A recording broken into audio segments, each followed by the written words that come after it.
Over 1,400 tech leaders call for pause on giant AI experiments. 10,000 dead in gun violence in U.S. in first 3 months of 2023. Maryland court reinstates Adnan Syed's murder conviction. U.S. Library of Congress to expand exhibits on Islam. Iraqi drummers awake neighbors for the Ramadan pre-dawn meal.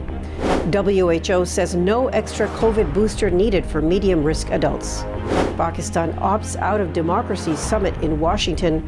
43,000 dead in Somalia due to drought in 2022.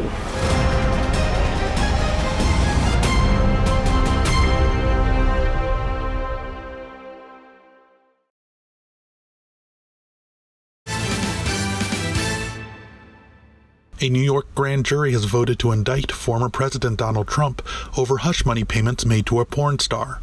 This is the first ever serving or former president to face criminal charges. He will be arrested. However, his indictment will not deny him a chance to run for the presidency, which he has already announced. In response to the indictment, Trump issued a statement saying, "This is political persecution and election interference at the highest level in history." From our Chicago studios, this is the Muslim News on Muslim Network TV. Assalamu alaikum, I'm Samana Siddiqui. Our top story tonight, over 1,400 industry leaders and experts are calling for a 6-month pause on what they call the out-of-control race to develop artificial intelligence. In an open letter published by the Future of Life Institute on Wednesday, they said AI systems with human competitive intelligence can pose profound risks to society and humanity. Elon Musk and Apple co-founder Steve Wozniak also signed the petition. The signatories called for all AI labs to immediately pause the training of AI systems more powerful than GPT-4. They also advised that AI developers must work with policymakers to dramatically accelerate development of strong AI governance systems. Meanwhile, Bloomberg reports that a red-hot market is developing for training AI, paying well over $335,000 a year for these positions.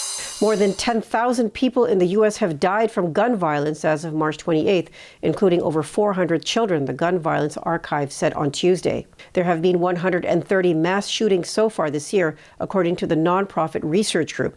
The tracker shows that the number of people who have committed suicide with firearms since the beginning of the year has reached over 5,000. More than 4,000 others have died in homicides, murders, accidental discharges, and defensive gun use. As well, over 7,500 people have been injured. On Monday, Nashville, Tennessee made headlines with a mass school shooting where 3 children and 3 adults were killed at an elementary school. The heavily armed shooter, 28-year-old Audrey Hale, was a former student of the school.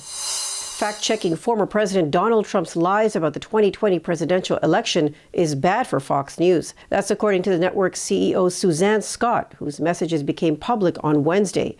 In a December 2nd, 2020 email to Fox's Executive Vice President of Primetime Programming, Meade Cooper, Scott was furious.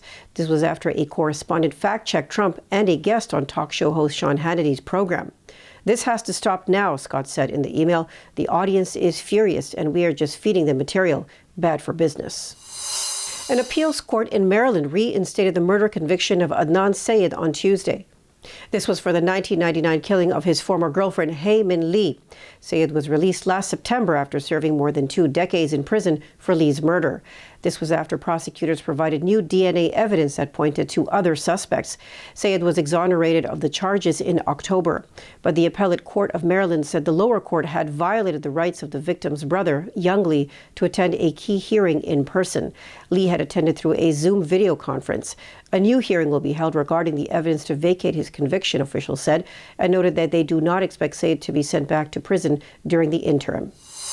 The U.S. will retaliate for an attack on its forces in northeastern Syria when and where it chooses, the White House said on Tuesday. National Security spokesman John Kirby said President Joe Biden reserves the right to act in defense of our people and our facilities overseas, and that's not going to change. The comments came after U.S. troops in northeastern Syria came under attack multiple times last week.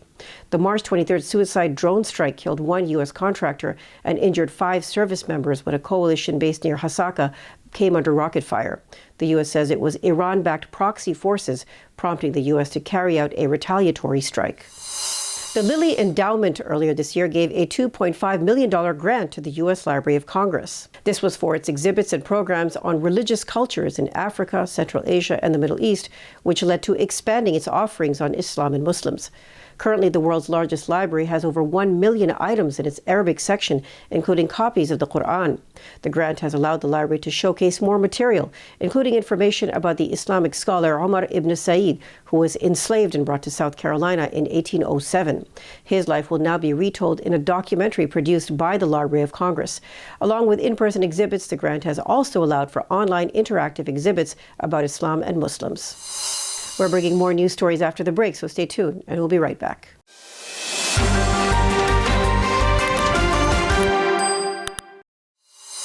Welcome back.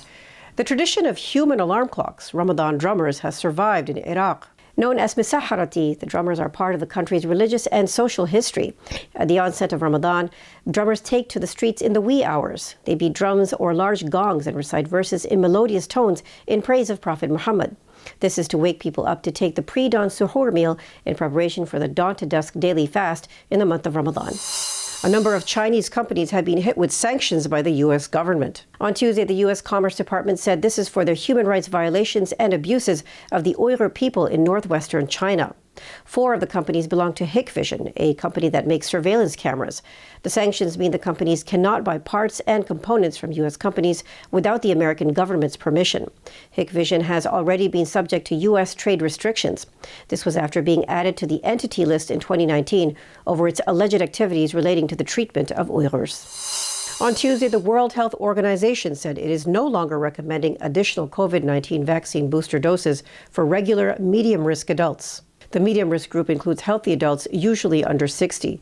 The agency said for those who have received their primary vaccination course and 1 booster dose, the benefit of additional boosters is marginal. It recommended additional booster shots after the first one only for those at the highest risk of developing severe COVID-19 disease. That group includes older adults, younger adults with comorbidities, people with immunocompromising conditions like HIV, pregnant women, and frontline healthcare workers. On Wednesday, Saudi Arabia's cabinet approved a decision to join the Shanghai Cooperation Organization. The political and security union of countries includes China, India, and Russia. It was formed in 2001 by Russia, China, and former Soviet states in Central Asia. It also includes India, Pakistan, and Iran. Wednesday's move is part of Saudi efforts to build a long-term partnership with China. The Saudi press agency reports that the country has approved a memorandum on granting the kingdom the status of a dialogue partner in the Shanghai Pact. President Joe Biden kicked off his second Summit for Democracy by announcing $690 million in new funding for democracy. The summit, which started on Wednesday, comes amid rising concerns about democratic backsliding in countries participating in it. Pakistan chose not to participate. Among the participants is India, which is in the process of jailing opposition leader Rahul Gandhi. Israel, whose leader Benjamin Netanyahu wants to shut down judicial independence, addressed the summit. The World Health Organization and the United Nations Children's Fund said in a joint report that 43,000 Somalis died in 2022 due to drought. Half were children younger than 5 years old. Somalis are experiencing a drought at least as severe as the country's 2017-2018 drought crises.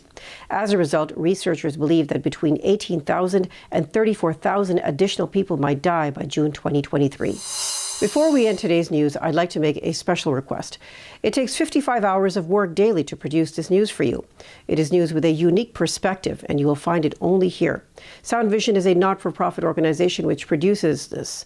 And just like PBS and NPR, it depends on your donations. Please visit MuslimNetwork.tv to donate now, or click the link below to donate. Thank you. That's all from our Chicago studios tonight. Thank you for tuning in. You can subscribe to our YouTube channel and hit the bell icon for the latest updates. For more content, keep watching Muslim Network TV or visit MuslimNetwork.tv. Salam and good night.